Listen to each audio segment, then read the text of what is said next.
पहला question, regulating act 1773 का मुख्य उद्देश्य क्या था? तो जो रेगुलेटिंग एक्ट है 1773, आपको पता है ईस्ट इंडिया कंपनी की कमियों को सुधारने के लिए लाया गया था। ठीक है, यानी आप कहेंगे कि ईस्ट इंडिया कंपनी के प्रशासन को नियंत्रण करने के लिए। ठीक है, क्या करना, इसका काम क्या था? नियंत्रित करना था। क्या? ईस्ट इंडिया कंपनी के प्रशासन को। ठीक है, तो ये आपका ऑप्शन बी जो है बिल्कुल सही है। अब अगला क्वेश्चन देखते हैं और वहां पे हम 1773 का जो रेगुलेटिंग एक्ट है इसको बहुत अच्छे से समझेंगे। रेगुलेटिंग एक्ट 1773 के तहत बंगाल के गवर्नर को क्या बनाया गया था? ठीक है, तो आपको बहुत अच्छे से पता होना चाहिए, जो बंगाल के गवर्नर थे उन्हें क्या कर दिया गया? गवर्नर जनरल बना दिया गया। ठीक है, यानी ये जो गवर्नर जनरल है ये पद दे दिया गया था। ठीक है, इतना आपको पता है, यानी आपका बी ऑप्शन जो है बिल्कुल सही है। ठीक है, अब हम यहाँ पे थोड़ा 1773 का रेगुलेटिंग एक्ट समझ लेते हैं। ठीक है, कि इसके अंतर्गत क्या क्या चीजें की गई थी। देखो पहले यहाँ पे समझते हैं ये पॉइंट कि क्या किया गया यहाँ पे, गवर्नर जनरल बना दिया गया। तो यहाँ क्वेश्चन बनेगा फर्स्ट गवर्नर जनरल कौन थे? ठीक है, फर्स्ट गवर्नर जनरल कौन थे? तो आपको क्या बताना है? आपको लिखना है लॉर्ड वारेन हेस्टिंग। ठीक है, क्या कहेंगे आप? Lord Warren Hasting, Warren Hasting, इस चीज को याद रखना। ठीक है, ये नाम काफी इंपॉर्टेंट है क्योंकि ये एग्जाम में पूछा गया है। ठीक है, तो बार बार पूछा जाने वाला जो भी पॉइंट है उसे जरूर नोट कर लेना है। ठीक है, अब आपने गवर्नर जनरल के बारे में जान गए, फर्स्ट गवर्नर जनरल कौन थे आप ये भी जान गए। ठीक है, और आपको यहाँ पे पता होना चाहिए कि 1773 का जो रेगुलेटिंग एक्ट है इसी के माध्यम से कंपनी की देख रेख के लिए इंग्लैंड में 2 संस्थाएं बनाई गई थी। ठीक है, कहाँ पे? इंग्लैंड में। इंग्लैंड में कितनी?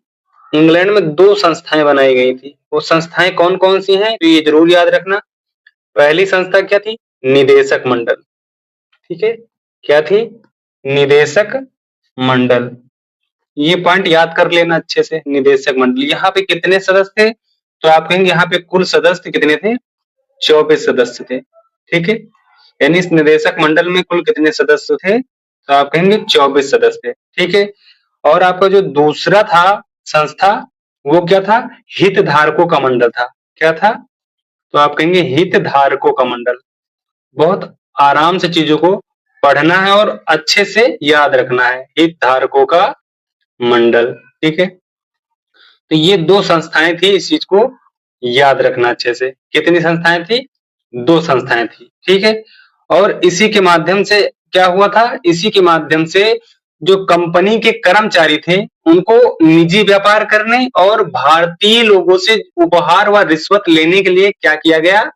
प्रतिबंधित कर दिया गया। ठीक है, यानी आप यहाँ शॉर्ट में लिख सकते हैं रिश्वत लेना, ठीक है, उपहार लेना, रिश्वत लेना, उपहार लेना, ठीक है, और निजी व्यापार, और निजी व्यापार, इस पर क्या किया गया?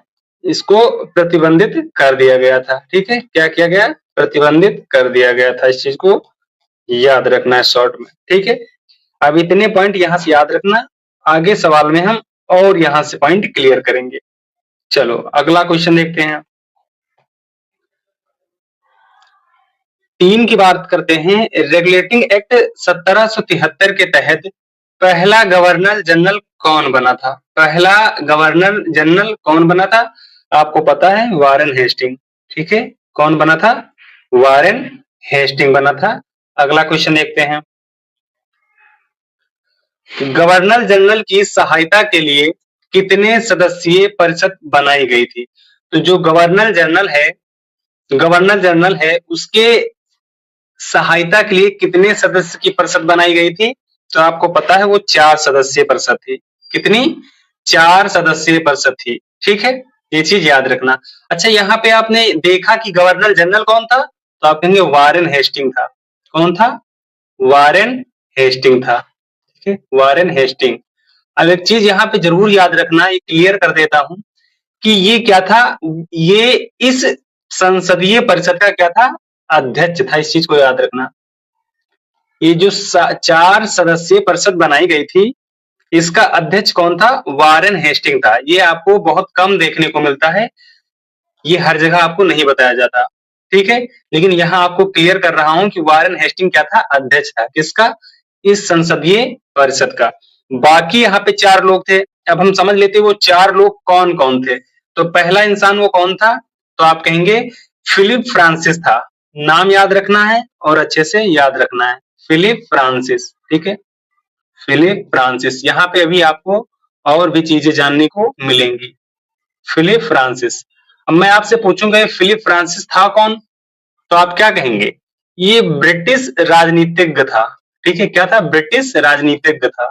यहाँ पे लिखते हैं ब्रिटिश राजनीतिज्ञ, ठीक है। ये ठीक है, ये चीज याद रखना। अब यहाँ पे एक चीज और याद रखना, ये जो था ये किसका विरोधी था, तो आप कहेंगे ये विरोधी था वारेन हेस्टिंग का, ठीक है। किसका विरोधी था, वारेन हेस्टिंग का। अच्छा, ये कहां से आए थे, तो आप कहेंगे इंग्लैंड से आए थे। कहां से, इंग्लैंड से, ठीक है। ये जो फिलिप फ्रांसिस है ये कहां से आया था, तो आप कहेंगे इंग्लैंड से आया था, ठीक है। इंग्लैंड से आए थे। और ये यहाँ पे लिख लेना, और ये वारेन हेस्टिंग पे, वारेन हेस्टिंग, वारेन हेस्टिंग के सबसे बड़े विरोधी थे, ठीक है। के सबसे बड़े क्या थे, विरोधी थे, ठीक है। ये पॉइंट आपका क्लियर हो गया होगा अच्छे से, ठीक है। अब हम दूसरा जो आदमी था, दूसरा जो पर्सन था उसको समझ लेते हैं। दूसरा कौन था, तो आप कहेंगे जनरल, ठीक है। नाम याद रखना है हमेशा, जनरल जॉन, जनरल जॉन क्लेवेरिंग, ठीक है, क्लेवेरिंग। ये 4 नाम याद रखने हैं, ठीक है। 4 नाम याद रखने हैं अच्छे से। तो ये कौन था, आपसे क्वेश्चन बने कि जनरल जॉन क्लेवेरिंग कौन था, तो आप कहेंगे ब्रिटिश सेना के ये जनरल थे, ठीक है। क्या कहेंगे आप, ब्रिटिश सेना के, ठीक है। ब्रिटिश सेना के, ब्रिटिश सेना के जनरल थे ये, ठीक है। अगला पॉइंट याद रखना है, अगला पॉइंट यहाँ पे तीसरा, ये जॉर्ज मॉनसन थे। तीसरा आदमी जो था जॉर्ज मॉनसन, जॉर्ज मॉनसन, ठीक है। इसे क्या लिखेंगे हम, लिखेंगे जॉर्ज मॉनसन। इनके बारे में हम थोड़ा जानकारी लेते हैं। ये कौन थे, तो ये ब्रिटिश के सिविल अधिकारी थे, ठीक है। ये क्या थे, ये ब्रिटिश के सिविल अधिकारी थे, ब्रिटिश के सिविल अधिकारी। इस चीज को याद रखना है अच्छे से, ब्रिटिश के सिविल अधिकारी हो गए। और चौथा जो पर्सन था वो कौन था, तो आप कहेंगे रिचर्ड बारवेल, ठीक है। क्या था, रिचर्ड बारवेल। इस चीज को याद रखना है, रिचर्ड बारवेल। ये कौन था, तो आपको पता है ये ईस्ट इंडिया कंपनी के अधिकारी थे, ठीक है। ईस्ट इंडिया कंपनी के कौन थे, अधिकारी थे। तो अब यहां से सारे पॉइंट आपके क्लियर हो गए होंगे। क्वेश्चन, गवर्नर जनरल कौन थे फर्स्ट, तो आप कहेंगे वारेन हेस्टिंग। और इनकी सहायता के लिए 4 सदस्यीय परिषद बनाई गई थी। तो 4 सदस्य कौन कौन से थे, आपके सामने यहाँ पे चारों सदस्य के नाम थे। और ये कौन है, क्या है, वो चीज भी यहाँ पे हमने बता दी है, ठीक है। बहुत अच्छे से चारों नाम याद रखना। चलिए क्वेश्चन अगला देखते हैं।